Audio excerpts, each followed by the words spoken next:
Hello and welcome to the Think Bambu podcast, the show where we unpack the professional and personal journeys of some of the most interesting minds in marketing and business. And today we have someone that I have admired for quite a few years and have appreciated their advice and guidance where they've been kind enough to give it. We have none other than Ian Valentine. Ian, for those that might not be familiar with you, care to give yourself a little introduction there? Yeah. Wow, what an intro. That was quite a run-on. So Ian Valentine, I guess a very short kind of potted intro, trained as a graphic designer, was lucky enough, I guess, to live my dream, which was to own and run a design agency. Did that for nearly 20 years through an internal MBO and then an eventual trade sale to Dentsu. And yeah, now do a bit more portfolio career advising businesses as a board advisor, non-exec, as well as a few other things that we probably chat about later. So fairly unsuccessful then, it sounds like, on the whole. Thanks for that. Sorry. No, an unsuccessful intro or an unsuccessful career? No, just the accolades there. Very impressive there. Not unsuccessful at all. Right, okay, so you mentioned there about the dream and owning white space, who my background in agency land and being client side for a while, I've always been on the outside looking in, and my one foray into your office on a Christmas night out was absolutely wonderful. But let's go back. Let's go right back to the very beginning when you're setting up white space. You're getting that going. What was the moment or the contract or the job, the role, something that happened where you finally saw that white space could be a real challenger to industry, that you could be something? Yeah. Well, probably point of clarification, which is really important as well. But I didn't actually found white space. But okay, if we think about, if it's about that big moment or what was that kind of shift, essentially I had graduated graphic design, had this idea that I always wanted to have my own business, worked at a couple of agencies, most latterly kind of Navy Blue was the agency, and I knew that if I didn't start up my own business, I was never going to do it. I think Lewis came along, he was 1 year old, we kind of had a mortgage, and I was like, right, now's the time that if I don't do this now, I will never do this. And so I left, handed my notice in Navy Blue, and then 2 weeks after that, I think I was still working my notice, this phone call came, this kind of, would I like to come and meet the owners of Whitespace? I'd never heard of Whitespace before, despite them being in the city. And they offered me the role of creative director, right? So I think I was 29 at the time, and this was obviously a good opportunity, albeit Whitespace were a pretty small agency, 10 people at that point. And I went into that. I said, well, listen, I'm not interested in the role, but I'm interested. I'll meet you because it's always good to meet people. So let's have a conversation. And I went in and I met the founders, Carol, Dawn and Russell, and sat down with them. And essentially, to cut that conversation short, they offered me this role as creative director. And I said, well, listen, it sounds brilliant. You sound fantastic. I really like you guys, but unless I'm going to own part of all of this business in the next 5 years, then I can't say yes. I've got to follow this path of starting my own business. Right. And I thought at this point they would tell me to get lost. And instead they kind of had a bit of a conflab together and went, well, let's see if we can make that happen. And that is essentially what happened. I took the job on the promise that there would be a succession plan. Okay. And we did that. And along with two other incoming directors, Philip and Emma, the three of us had a plan over the next 5 years that saw us actually end up owning that business between the three of us. So we had 3 incoming directors, 3 outgoing directors. So if you talk about pivotal moments, I guess that for me was the main one. I was already in the industry. I'd already decided I would have my own business, but Whitespace and the potential of an MBO gave me the opportunity to, to have that ownership, something that I couldn't wait for. I couldn't get that quickly enough. That's quite a brave thing to go in and ask. Yeah, but it was, and I think it is that old adage, isn't it? If you don't ask, you don't get. And if you're not true to, I think I would have been, looking back on it, had I decided not to have that meeting and carried on with my own business, who knows where that would be? I suspect it wouldn't have been as grown as quickly as it did. Being part of a Yeah. team, an established business already. Who knows? But I do know that if I hadn't have asked, then none of this would have happened. So you've got to have, and I think probably I would have been, without, if I'd just taken the job without that potential, I would have constantly been thinking, well, I'm only doing this for the next 2-3 years, and then I'm going to start my own business. So, I think what that gave me was the starting point to be able to achieve that goal that I really wanted. So that leads me on nicely to my second question here, and it's that transition, that mindset where you've just come from employee to now someone going to be leading a business. Yeah. What mindset did you have to change there? What was the transition? What did that feel like to go from essentially doer to leading the strategy? So, and was there anything there that you needed to change? Yeah, 100%. I didn't know anything. You don't know anything about running the business till you actually do it. And I guess actually that transition from, I suppose, being a hands-on designer, because that first year at Whitespace was essentially, as Craig read, it was, we now need to win. We started hiring people, new designers, and starting to bring the team together. We were already kind of, I think, at the forefront of digital at that point, and that was really important to me as well. But that transition took a wee bit of time because we obviously were 3 existing directors and 3 incoming directors. So in essence, the board was like 6 of us. And I do remember some of those early board meetings. It was almost like the most important thing was kind of what were we having for lunch from Pret, rather than actually what are we actually here to achieve. But that obviously progressed with time as we understood and we kind of talked about roles and responsibilities. So in one respect, I mean, I vividly remember thinking, oh my God, I'm starting to de-skill here. But the key thing was hire people who are better than you. And I genuinely don't think I was the best graphic designer in the world. People that we hired were way, way better than I was. I think I understood what good design was, and I was able to communicate that. So the creative director skills were definitely something that I had to hone. But, and then essentially you realize that actually, if you've got a team that are better at doing something than you are, then that's got to be the ultimate goal. And what was that's really interesting about bringing like people that are bringing people that are better than what you deem you are there, and having to put a bet on them as people and people that you're working with, and people like I've definitely just said, okay, we're going to put a bet on Ian, how it's gonna pay off for us. I'm about to ask you something that's going to be a little bit potentially uncomfortable, but this is at the heart of it. If others might relate to it,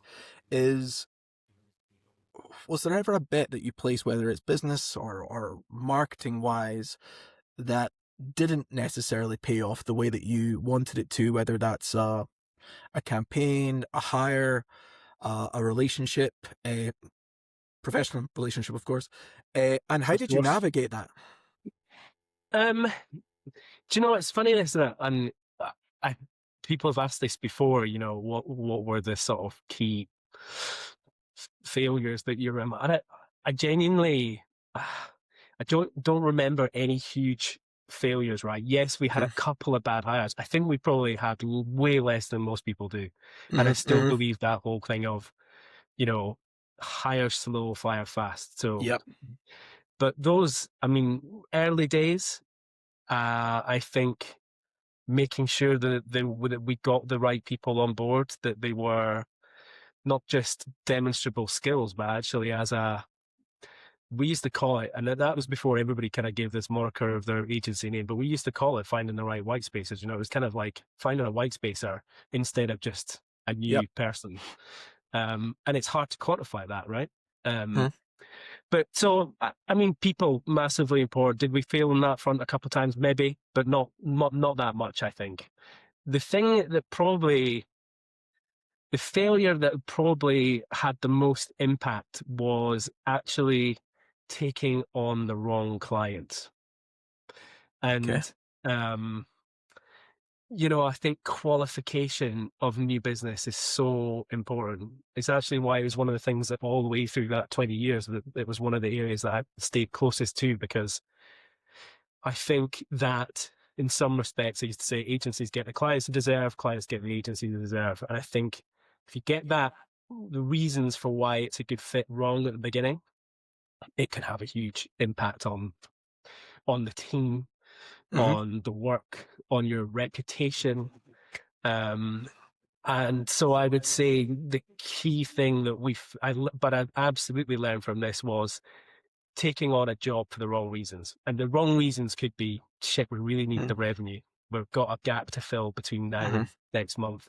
So yeah, I know the brief's not very good, and actually we've not got on that well with the client. So, but let's take it on anyway.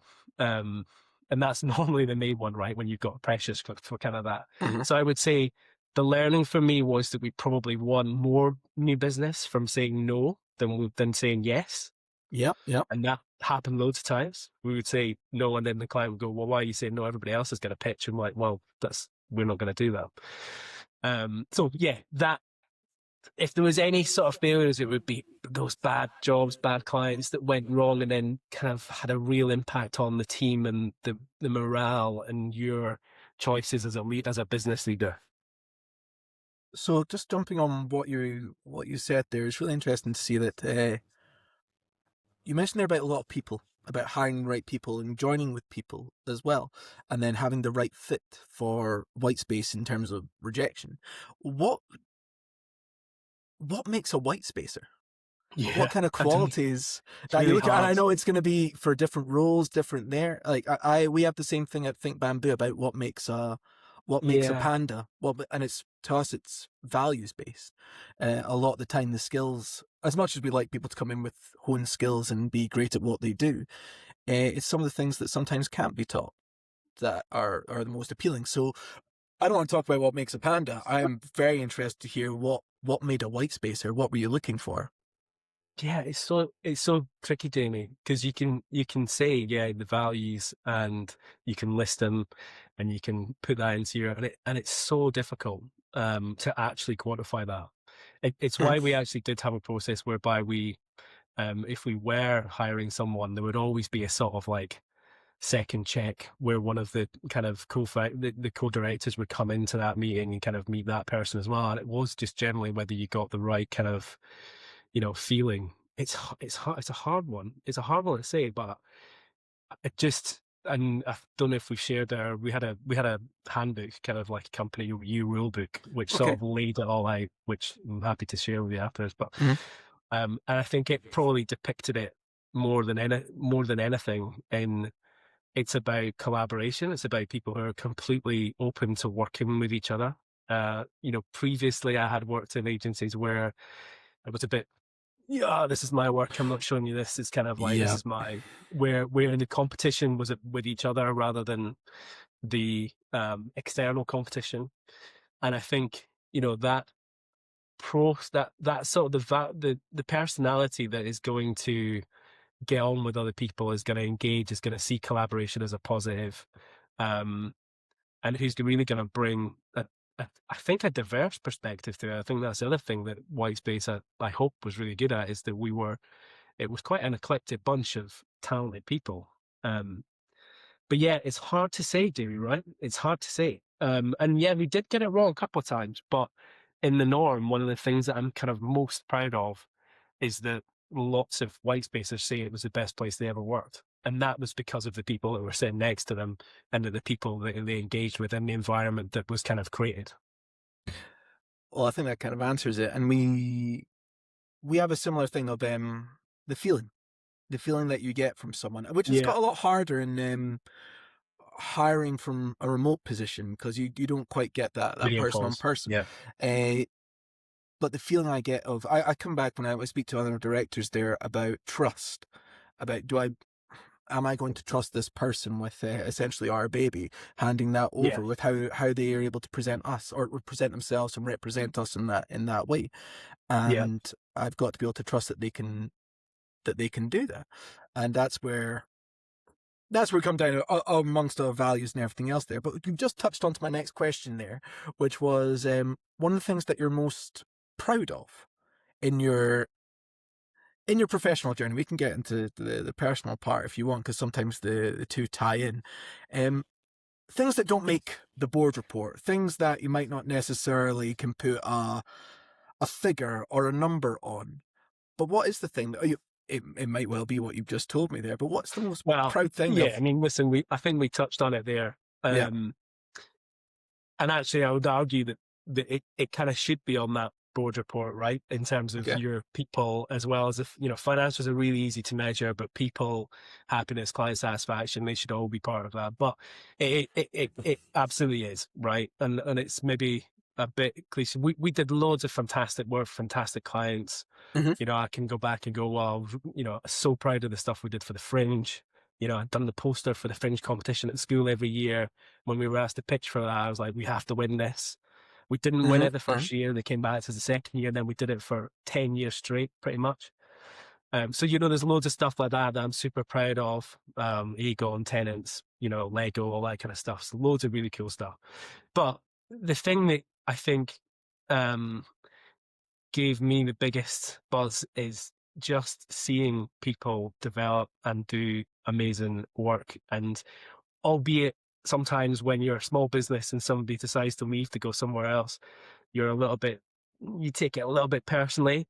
You kind of get over that eventually, and you see kind of where they go and what they Mm-hmm. do. And, still in touch with many of them now that are all over the world, and super proud of just the people that we had through the business in that time. That I think is the biggest achievement of that of Whitespace over those years, is the group of people and the camaraderie that was built. And it's the thing I probably missed the most. And I did a bit of a post on this, but particularly when we moved into Norlock House, which was a much bigger building, we're probably about Mm-hmm. 70 people at that point, and I would walk around the floors on that, and you just look around at the multitude of projects and work that was being undertaken and go, holy, this is amazing. This is like incredible. And yeah, that probably, that buzz and, seeing people working, collaborate, doing great work, that's the thing I'm definitely most proud of. And I'm sure, the other leaders and directors there were too. Well, I think it's a testament to what you did create, because I know a few people that have worked at Whitespace, Yeah. and including family that have done so. Yeah. But there really was an abundance of talent there, and Yeah. not just that they're good at what they do. And Katie, I'll give you a shout out here. A awesome illustrator, and Legend. awesome, Yeah. just absolutely brilliant. And that's the talent that you're able to attract, to be able to bring, Yeah. to want to be where you are, which is not easy. Because when you're good, Yeah. you do have more doors open to you. You can, they're going to want to bring you in. But Yeah, for I sure. found in Scotland they wanted to go to Whitespace. Sorry to all the Yeah. other agencies out there, but it's the truth. I do feel like it definitely felt like that. And we did an awful lot to try and make sure that it was in fact, that was one of our aims, when on there, was to be the best place to work with the best people, was one of our 4 kind of key aims. Well, I definitely think you achieved that. You definitely achieved that with Whitespace. I'll take that one. Thank you. Yeah, no. So I mentioned there about going back to the start. I'd like to go back even further than the start of Whitespace, because I mean, Whitespace is fantastic, but you've done a little bit more since that there. But what I'd love for you to think about is go back to your first day. If it was at Navy Blue, wherever when you first come out there, it's your first day of your marketing job with everything that you know now, that you've experienced. What kind of advice would you give to specifically yourself? It doesn't have to be someone else in their first job, but what would you tell Ian? What's the advice you'd give to yourself on day one? I mean, whether or not I would listen or not is another question. But I mean, I think that I think the key thing that I would say is enjoy it more. Okay. When you're sort of in the full throes of running a business and growing a business and leading the business, you're always kind of like 6 months ahead of what's going on. There is to a degree, there's a facade that you need to have as a leader that, in those kind of inevitable ups and downs, you got to kind of shield that burden a little bit from everybody. Yeah. And I think probably the advice I would give would be to just take a moment and stand aside and enjoy it. Because I look back now on a lot of those times and I go, yeah, I really wasn't having that much fun at that point. If that makes Yeah. sense. There Yeah. was a huge amount of pressure at that point. I'm sure people, when you get to the point where your salary bill is like 300 grand a month or whatever it is, 250 Mm-hmm. grand, it, it's quite a stressful situation to be in. Or when the pipeline's only like, half what it needs to be, or you've got a couple of clients that are up for review. It can be quite a stressful place. But then there's loads of really good things that we've won along the way, loads of awards, loads of events. And I sometimes just wish, if I was given any advice, it'd be take a moment through that and just actually enjoy it a bit more. Now, I'm not saying I didn't entirely enjoy it. I Yeah. did. Yeah. Well, I can. It's gone in a blur. So take those moments to enjoy it. I think the other thing I might say to a younger, so I came out of uni and all I wanted to do was to have my own business. And actually, one of the measures for that I had, one of the goals was to be Scottish Design Agency of the Year, like the Right. drum Okay. and this kind of thing. The Scottish Design Agency of the Year. I followed that, and so I wanted to win that. Now, in the end, Whitespace won it 3 times. 2010, 2013, 2016. And I just would have said to myself, younger self, why are you thinking about just the Scotland thing? Why did you not think bigger than that? And I'm not unhappy with what we did. And latterly, we Mm-hmm. obviously did work, all over the world through the connection with Dentsu, through part of that acquisition. That was the whole point of that. But, sometimes I go, why did you go just Scotland? You see, why not bigger than that? Why not more ambition? But easy to say that now. Well, so you're the one that's posed the question, Ian. So I'm quite keen to know why was it that particular award, and why Scotland? Was it Well, I, all that you I knew at don't the know. I time? mean, when I was at uni, pretty much everybody that we graduated, when we all just looked down south, we probably didn't look too much to the Scottish market. And initially I did go down there for a bit, but found that London wasn't particularly good if you didn't have any money and you were sort of sharing a bed set type thing. So I did come back after about 6 months in London. Mm-hmm, mm-hmm. But I think probably just not expanding it to that outward kind of, approach. I do think, I would say this now, I think we have all the talent here. I think we've got fantastic talent. Mm-hmm, mm-hmm. And I think that we just need to be a bit more outward looking in our approach to the work that is done. I agree. I think you know my approach on that as well. I do think we've got some of the best talent in Scotland as well. That when I say it's best talent, it can work. It can be applied globally. You can get someone that's up in the Highlands of Scotland here that'll do an absolutely phenomenal job for a finance client in the US. That sort of thing there. Thank you. We are getting close to our time, and one of the things I would like to do with all our guests is to end on a positive note, because you've mentioned so many people so far, just from your directors, the people that you've hired, the people that you've grown with, everything here. And one of the things I like to practice just myself is gratitude, to be thankful for the things that I have and not get too bogged down in things that maybe are out of your reach or anything like that just now. So I'd like to take this section for you to, what are you thankful for in terms of people or a group of people, a person perhaps, that has led you to where you are today? Yeah, I mean, you can only anticipate this, what I've already said. But like, I've got to thank everybody who was a Whitespacer over that entire period. My co-director especially. I do miss working with Philip, especially latterly. I'll give him a name check. I think if there was one person, it's got to be our wife, because I think you're in this as a team. And so, Yes. without getting into that whole balance thing, I wasn't very good at the whole balance thing. We were a team. We did different roles within our relationship, and she was absolutely always there supporting me. So I think that's really important. But yeah, we just the people like that. The white spaces were and are an amazing group of individuals, and without them, the company would not have been what it was. And I think that probably goes for most companies, right? It's the people at the end of the day that you choose to spend your time with that are the most important ones.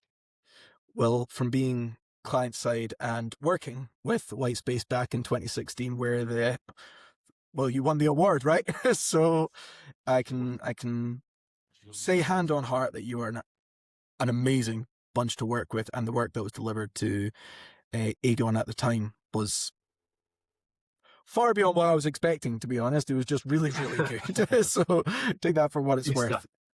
Well, Ian, thank you so much for your time. It has been wonderful chatting to you. For everyone else that is listening, thank you for your time. And we will see you again soon on the next Think Bambu podcast. Amazing. Thank you. Thanks, Jamie. Thanks, everybody. Take care. Bye.